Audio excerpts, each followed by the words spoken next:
You understand why I did it? John said he was a deserter. But do you understand why I had to kill him?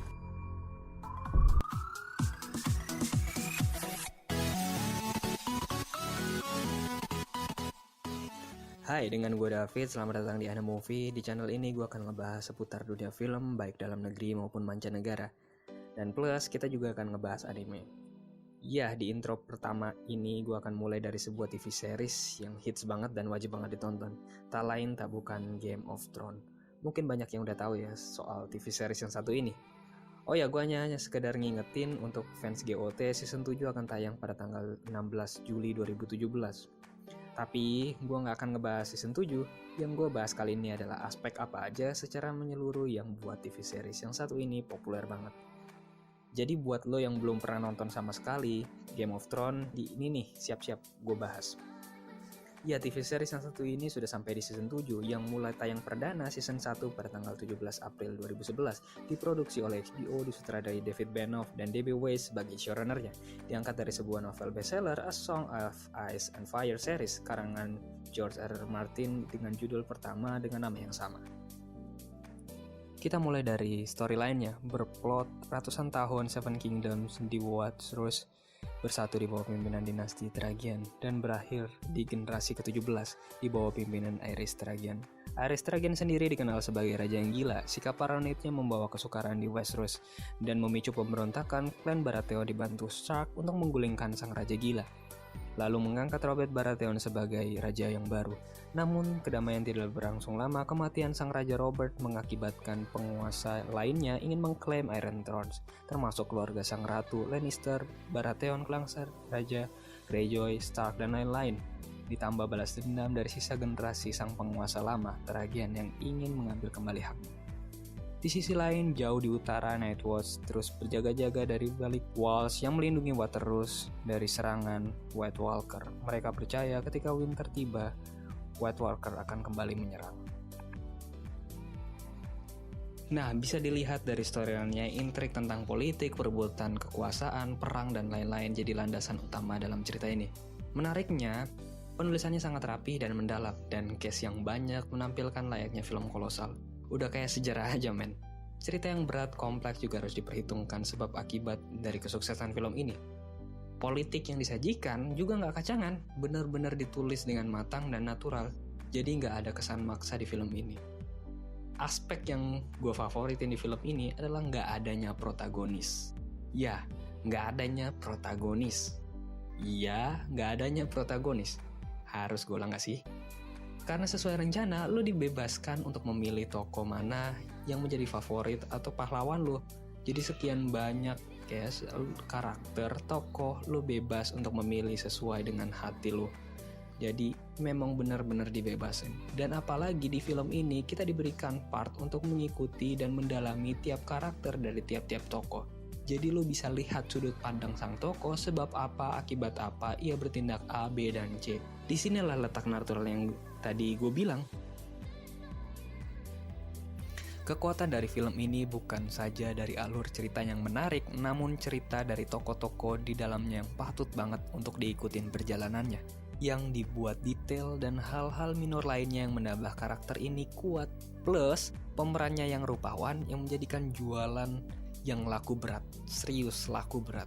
Apalagi para cast yang memerankan juga sangat baik dan tepat dalam pendalamannya. Jadi suasananya tampak hidup aja gitu, dan gue suka.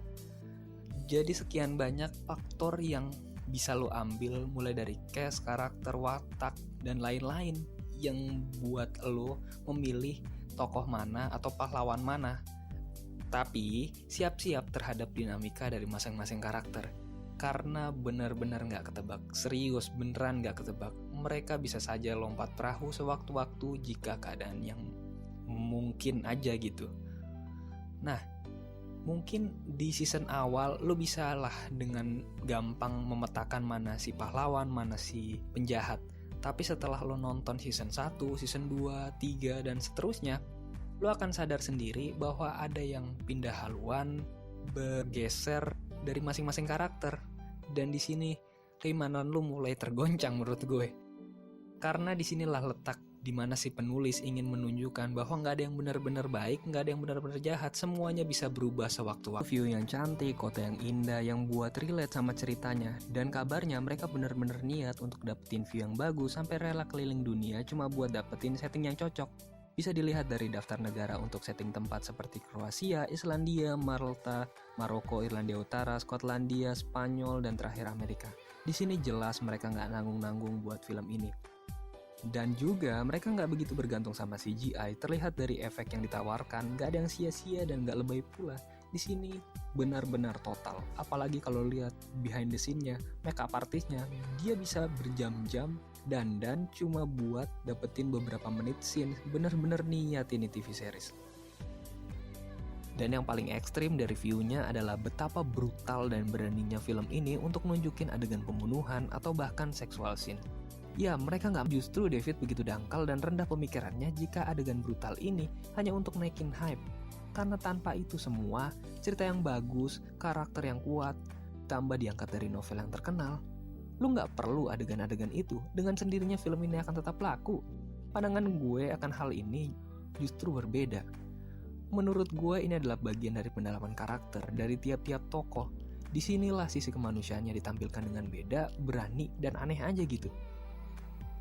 Tapi daripada itu, lo tetap bisa nikmatin. Hanya saja jika lo merasa ingin experience yang lebih, disinilah lo ditunjukin sifat asli dari tokoh-tokohnya. Dan ada beberapa dialog yang nunjukin bener-bener sifatnya, watak dari tokoh ini ditaruh di scene-scene ini, yang menurut gue brengsek aja gitu. Jadi kelihatan freak, sakit jiwanya, dan lain-lain. Tapi itu semua tergantung penilaian lo. Kalau gue sih fan-fan aja.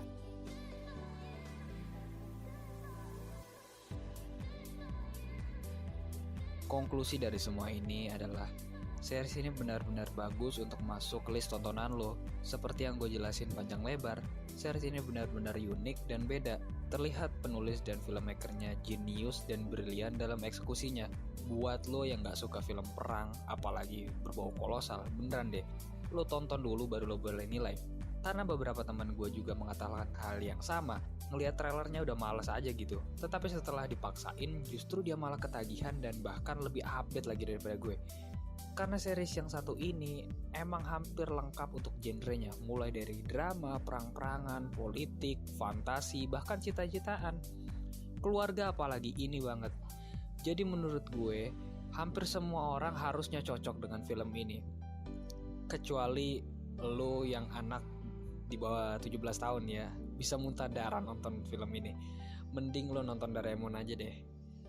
Jadi buat lo yang belum pernah nonton sama sekali film ini atau series ini, jadi siap-siap untuk maraton karena kita akan menyambut season 7 yang gak akan lama lagi.